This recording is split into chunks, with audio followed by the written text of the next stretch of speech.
You mentioned detoxing, and I think while a lot of people might argue what the causes of cancer are, I think so many people agree that an overload of toxins is a root cause or a big problem when it comes to cancer. How big is detoxing that? It's major.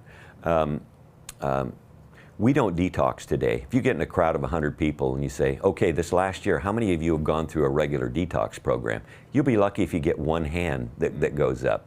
And you'll have some people say, well, what's that? Yeah. You know, what's that? Because they simply don't know. And then they'll go down to one of the health food stores or something and buy this little kit. And you know, while some of those will help some, it's not the deep tissue, the deep organ detox. You've got to dump the liver. You've got to, and you've got to do it many times. I've been through 36 of these PIO sessions that we talked about, and I've had in excess of 15 liver purges in one session.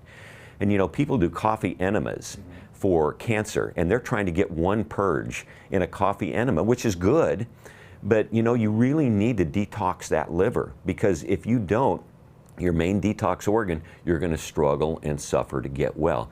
But you need to detox all of your other organs as well, and all of your cells, and flood those cells with oxygen at the same time. As we know, cancer hates oxygen, and so do many other diseases, incidentally. But detox is imperative.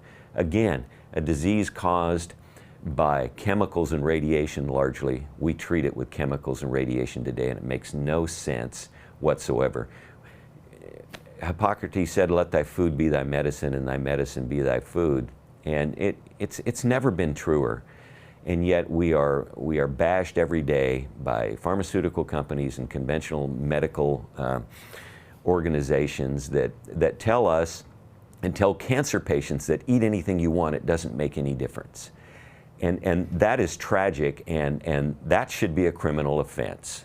And I go to hospitals and see cancer patients, and they're eating these foods that are going through their feeding tubes. The first item on that can of food is sugar, and then it's high fructose corn syrup, and then it's canola oil. It's junk. It's no wonder these people don't and can't survive. We're feeding cancer patients with sugar. They're eating ice cream cones and drinking 7-Up. It's just crazy. So it matters, and detox matters. If you don't detox, you're going to struggle to get well.